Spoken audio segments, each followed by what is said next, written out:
रहीम अस्सलाम वालेकुम नादरीन, आप यूट्यूब चैनल देख रहे हैं। मैं इमरान खान हूँ। इमरान खान का अफरीदी सुहेल अफरीदी वो पहुंचा अडयाला जेल के बाहर और वहां पे उसने फिर धरना दे दिया। वो डट गया, वहां पे अड़ के बैठ गया। उसने कहा मैं नहीं जाता यहाँ से। खैबर पख्तूनख्वा में इमरान खान साहब ने वज़ीर आला तब्दील किया और एक ऐसे आदमी को वज़ीर आला बनाया जिसने बिल्कुल गिरती हुई तहरीक को दोबारा से खड़ा किया। एक दफ़ा फिर उसने मोमेंटम बनाया और वो बार बार अडयाला जेल भी गया, लेकिन जब वहां बात नहीं बनी तो उसने पूरे पाकिस्तान में तहरीक को फैलाया, पंजाब में, सिंध में और अभी बलूचिस्तान भी उसको जाना है। खैबर पख्तूनख्वा में तहरीक पहले तेज थी, उसको और तेज किया, शानदार किया। और इस वक्त सुहेल अफरीदी, जो मैं लेटेस्ट अभी जब ये वीडियो में रिकॉर्ड कर रहा हूं, तो सूरत हाल ये है, मेरी वहां अडयाला जेल के बाहर हमारे जो दोस्त जर्नलिस्ट मौजूद हैं उनसे मेरी बात हुई। मैंने उनसे पूछा, उन्होंने कहा जी इस वक्त यहाँ पे लगभग 250 के करीब लोग सुहेल अफरीदी के साथ मौजूद हैं। इन्होंने आम पब्लिक को दावत नहीं दी कि आप वहां पहुंचे, यानी ऐसी कोई कॉल नहीं है कि पाकिस्तान की आवाम वहां पे पहुंचे। अभी तक तो ऐसा नहीं हो रहा। ये पब्लिक मीडिया पे कुछ भी चल रहा हो, लेकिन 250 लोग हैं। सिर्फ ये कहा गया कि तमाम MPAs जितने भी खैबर पख्तूनख्वा असेंबली के अरकान हैं वो सारे के सारे पहुंचे अडयाला जेल के बाहर। अब जो भी आएगा तो 4-5 बंदे लेकर ही आएगा, तो 100 से ज्यादा इनकी तादाद है, तो 500-100 बंदा यहां पे धरना देकर बैठा रहेगा। अली अमीन गंडापुर या उसका कोई भी भाई वो नहीं आए दोबारा कभी अडयाला जेल। यानी जब से अली अमीन गंडापुर को इमरान खान साहब ने वजारत आला से हटाया, उसके बाद ऐसा लगा कि वो लोग एक नाराजगी में चले गए। जब बाकी सारे MPAs को बुलाया तो अली अमीन गंडापुर भी एक MP है ना, उनको भी आना चाहिए। उनका भाई खैबर पख्तूनख्वा से एक MNA है, उसे भी आना चाहिए। एक और भाई जो है वो भी पार्टी के हवाले से वहां पे एक अहम ओहदा रखते हैं, उन्हें भी आना चाहिए। तो गंडापुर फैमिली जो है वो बिल्कुल ही आउट हो गई सुहेल अफरीदी के आने के बाद। ऐसा लगता है वो नाराज है, बल्कि जो उनके करीबी साथी दोस्त थे जो सोशल मीडिया पे वो बाकायदा सुहेल अफरीदी पे हमले करते हैं, और बजाय इसके कि वो इसको वेलकम करते हैं कि इमरान खान साहब ने मजबूरन उन्हें ओहदा तो छोड़ना पड़ा, लेकिन उसके बाद उन्होंने बुग़्ज़ दिखाया, दिल बड़ा नहीं किया। जिस तरह सुहेल अफरीदी और मीना खान अफरीदी और शाहिद खट्टक और बाकी सारे लोग अली अमीन गंडापुर के साथ चलते रहे, वैसे ही गंडापुर साहब को भी चाहिए था कि वो चलते सुहेल अफरीदी के साथ। अभी इस कॉल के बावजूद गंडापुर नहीं पहुंचे। मैंने अभी ये पूछा खास तौर पे कि गंडापुर आए हैं या उनका कोई भाई या उनके बंदे, उन्होंने कहा जी वो वहां से कोई भी नहीं आया।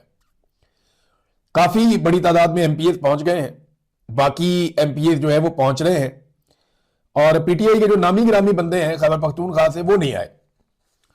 यानी मैंने शहरियार अफरीदी को नहीं देखा, पूछा बल्कि मैंने तो 4-5 का नाम, शहरियार अफरीदी नहीं थे, अली मोहम्मद खान साहब नहीं थे, फिर बाकी जो लोग हैं असद कैसर साहब वो भी नहीं थे, जुनेद अकबर साहब ये भी नहीं थे, और बहुत सारे नाम हैं। ये लोग मैंने नहीं देखे, ना मैंने पूछा तो किसी ने मुझे बताया भी नहीं। उन्होंने कहा जी जो बड़े नाम है खैबर पख्तूनख्वा से इमरान खान साहब के पुराने साथी वो लोग नहीं आए। ना ही शाह फरमान आया। शाह फरमान जो है, जब अली अमीन गंडापुर की हुकूमत थी तो ये रहता ही वजीर आला हाउस में, पीछे जो बैक साइड पे एनेक्सी है, ये वहां पे ज्यादा वक्त गुजारता था। मुझे 3-4 मरतबा वजीर आला हाउस जाने का मौका मिला मुख्तलिफ खबरों के चक्कर में, तो हर मरतबा मैंने किसी और को वहां पाया या नहीं पाया, मैंने हर दफा शाह फरमान को वहीं पे देखा। लेकिन शाह फरमान को मैंने कभी भी अडयाला जेल के बाहर नहीं देखा। मैंने नहीं देखा कभी इसको कि ये अडयाला जेल के बाहर है और आकर मुलाकात करने की कोशिश करे या कुछ ऐसा। शहरियार अफरीदी को भी मैंने सच नहीं देखा, बाकी लोगों को भी, बहुत सारे और लोग भी हैं। अगर किसी का नाम रह गया हो तो मैं मादरत चाहता हूं, बुरा ना मनाएं, इंशाल्लाह आपका नाम याद आएगा तो मैं कभी बोल दूंगा, लेकिन इस वक्त ये टॉपिक नहीं है। सुहेल अफरीदी और उनके साथियों ने धरना दे दिया। उन्होंने कहा जी हम यहां बैठेंगे, हर हाल में इमरान खान साहब की फैमिली की, डॉक्टर्स की मुलाकात करवाई जाए। अगर ये नहीं किया जाता तो हम लाया अमल देंगे और हम बताएंगे ये इतना आसान नहीं है। इस पे जो सलमान अकरम राजा साहब है उन्होंने बड़ा सख्त एक बयान दिया। उन्होंने कहा जी ये बहुत तकलीफ का वक्त है, बहुत गुस्से से भरे हुए हैं। जो उन्होंने स्टेटमेंट दिया सलमान अकरम राजा साहब ने, मैं वो स्टेटमेंट ही आपके सामने रख देता हूं। हम आज तशवीश और गुस्से से भरे हुए हैं। इंसानियत के बुनियादी तकाजों को पामाल किया गया है। हफ्ते की रात इमरान खान को खुफिया तरीके से जेल से पिम्स अस्पताल ले जाया गया, उनके खानदान तक को नहीं बताया गया। यकीनन ये कोई ऐसी सूरत हाल थी जिसमें इमरान खान का इलाज जेल में नहीं हो सकता था। ये जेल हुकाम का फर्ज है कि वो इमरान खान के खानदान को आगाह करते ताकि उनकी फैमिली और जाती मुआलिज वहां पे मौजूद होते।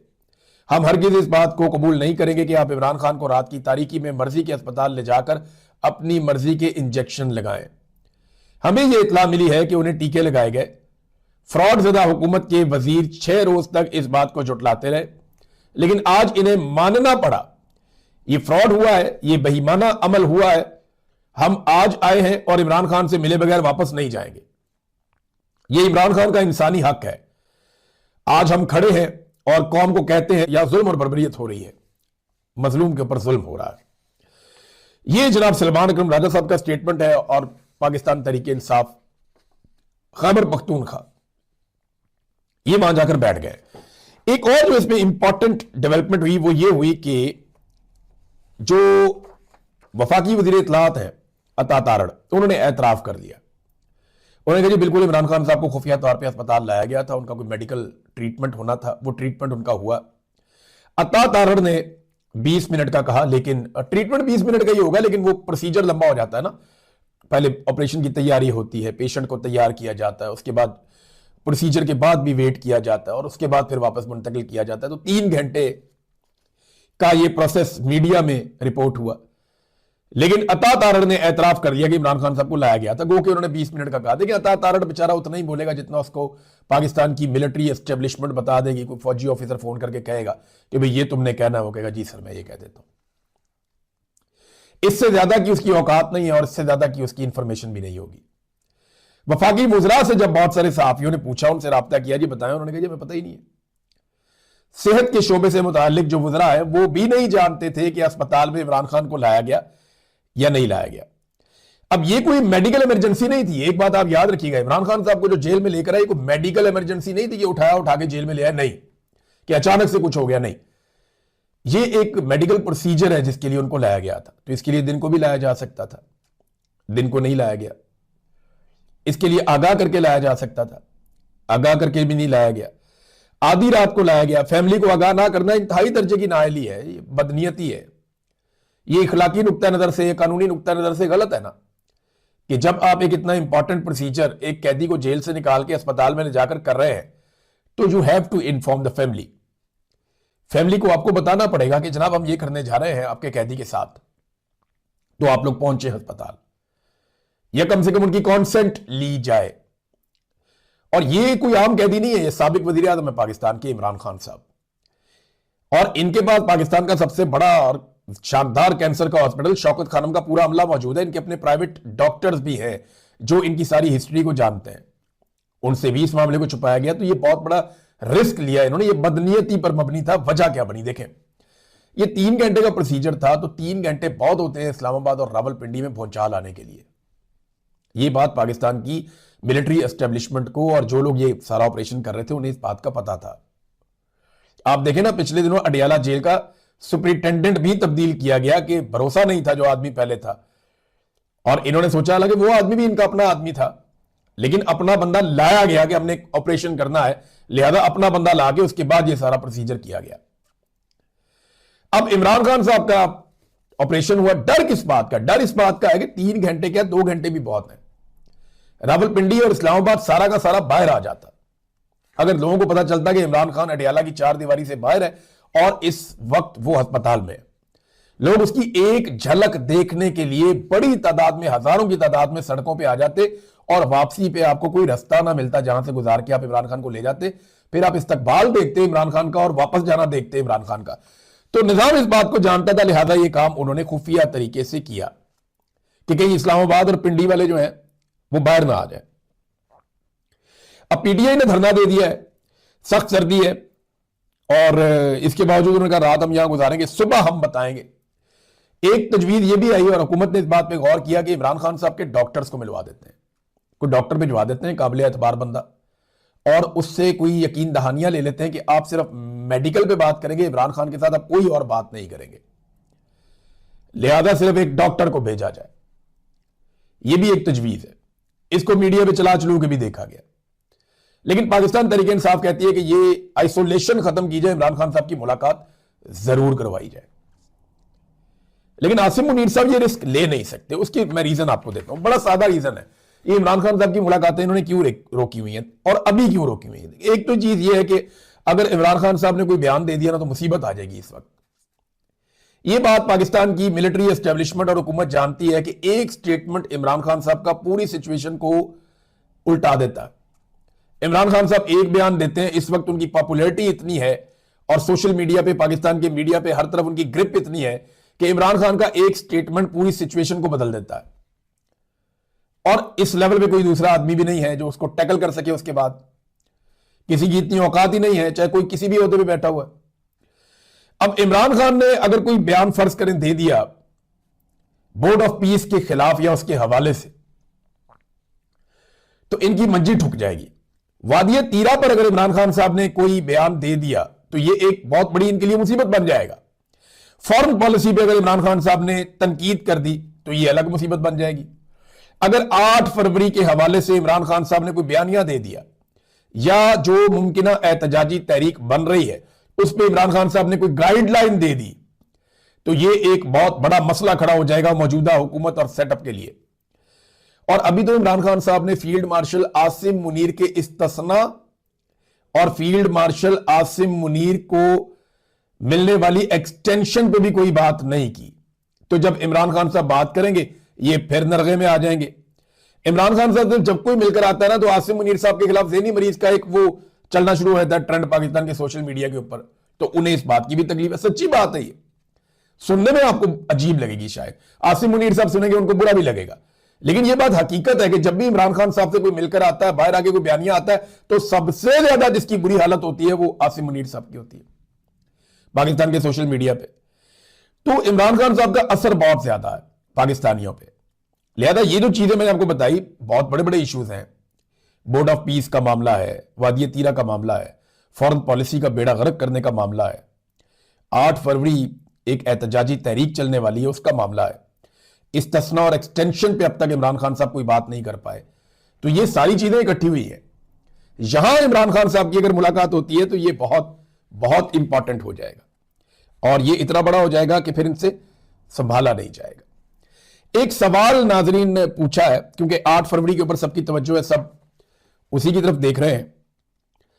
तो एक इंटरव्यू मैं सुन रहा था अचकजई साहब का, उसमें उन्होंने एक सवाल पूछा कि एक बात हमें तय करनी है कि पाकिस्तान फौज के लिए है या फौज पाकिस्तान के लिए। यह सवाल ना पहले बहुत सारे लोगों ने पूछा कि यहां फौज बनाई जाती है मुल्क के लिए, यहां एक ऐसी फौज है जिसके पास एक मुल्क है।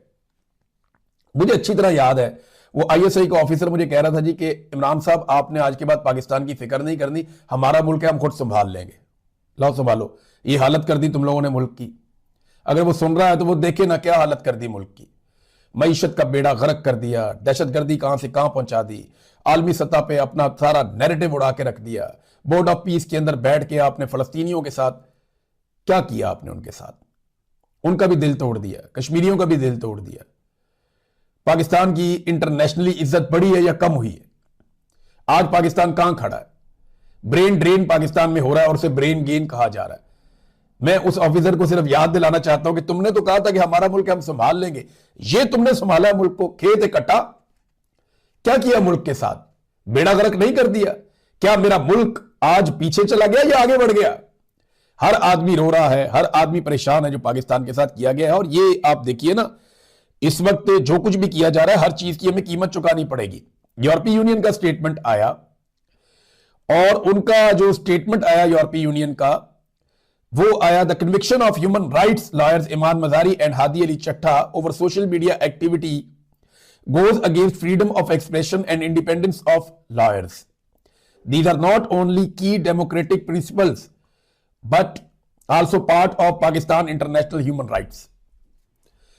अब ह्यूमन राइट्स की आप वायलेशन कर रहे हैं, यूरोपीय यूनियन से ये स्टेटमेंट आ गया। आपको पता है यूरोपीय यूनियन में पाकिस्तान के पास एक जीएसपी प्लस स्टेटस है जो लटका हुआ है बीच में।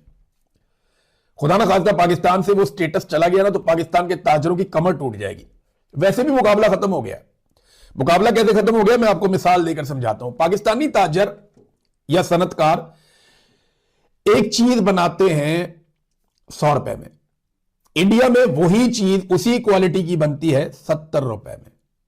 फर्क देख लिया आपने? यहां कॉस्ट ऑफ प्रोडक्शन ज्यादा है। यहां पे पाकिस्तान के अंदर टैक्सेस अजीबोगरीब इन्होंने लगा दिए हैं। पाकिस्तान के अंदर जो एनर्जी की प्राइसेस है वो बहुत ज्यादा बढ़ा दी हैं। गैस और बिजली की प्राइसेस आसमान पे पहुंची हुई है, आपकी पेट्रोलियम प्राइसेस इन्होंने कहां पहुंचा दी हैं, पाकिस्तान का जो रुपया है उसकी वैल्यू को इतना नीचे ले गए हैं।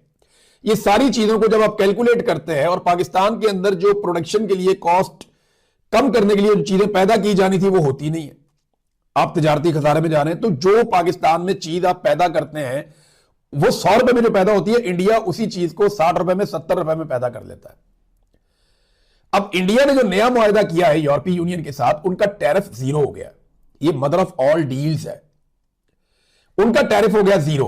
अब वो चीज सिर्फ उन्होंने उनको फ्रेड रेट है, यानी जो उन्होंने एक चीज को एक जगह से दूसरी जगह पहुंचाना है वो उन्हें खर्चा पड़ेगा, बाकी कुछ नहीं है, मार्केटिंग है, बाकी चीजें हैं। जो लोग जानते हैं कारोबार को उनको पता है। अब इंडिया और पाकिस्तान अगर इक्वल भी आप रखेंगे ना, तो हमें एक चीज 100 रुपए में पड़ रही है, उनको 70 रुपए में पड़ रही है। अगर इंडिया 110 रुपए की बेच के 40 रुपए कमाएगा तो पाकिस्तान 110 रुपए की बेच के 10 रुपए कमाएगा, सादी बात यह है। अगर इंडिया ने किसी मौके पर वही चीज 90 रुपए की या 100 रुपए की बेचना शुरू कर दी ना, तो पाकिस्तान की मार्केट क्रैश कर जाएगी। ये वो प्रॉब्लम है जो पाकिस्तानी ताजर और सनतकार अब फेस करने जा रहे हैं। और ये मैं नहीं कह रहा, ये बाकायदा ताजरों ने स्टेटमेंट जारी किए हैं कि ये बेड़ा गर्क पाकिस्तान का कर दिया पाकिस्तान की हुकूमत ने। हम इंडिया का अब मुकाबला नहीं कर पाएंगे, उसका इंडिया को बहुत फायदा होगा। जो उनका टैरिफ जीरो हो गया है, वो अब मुकाबले में जो हम थोड़ा बहुत खड़े होते थे वो हम नहीं हो पाएंगे। यानी पाकिस्तान की हुकूमत ने पाकिस्तानी ताजरों को गलेल पकड़ा दी और इंडिया की हुकूमत ने इंडियन ताजरों को क्लाशनकोफ पकड़ा दी। कर लो मुकाबला। ये कॉस्ट ऑफ प्रोडक्शन इतनी इंपॉर्टेंट चीज है। और इसके बाद जब जाकर मोदी ने वहां पे मुआहदा किया तो भारतीय ताजर तो उसके गुण गा रहे हैं। अब तो भारतीय ताजर मोदी के ऊपर डबल पैसा लगाएंगे कि अगली दफा वो फिर इलेक्शन जीते। तो मोदी तो उनका अन्नदाता बन गया। और यहां के हुक्मरान जो है ये ताजरों की पार्टी कहते थे पीएमएलएन को, इन्होंने बेड़ा गर्क किया ताजरों का सबसे ज्यादा। नाजरीन, जो अफजल मजूका साहब है जज, ये फैसले नहीं सुना रहे, कारनामे कर रहे हैं। हमारे बड़े अच्छे जर्नलिस्ट हैं खालिद जमील साहब, इनके ऊपर एक मुकदमा हुआ था, बोगस मुकदमा। तो मजिस्ट्रेट साहब ने उसको डिस्चार्ज कर दिया था, फारग कर दिया था मुकदमे को। एनसीसीआईए दरखास्त लेकर गई और मजूका साहब ने वो मुकदमा फिर बहाल कर दिया। आप अंदाजा करें, ये इस वक्त इस मुल्क में रूल ऑफ लॉ है। ये इस वक्त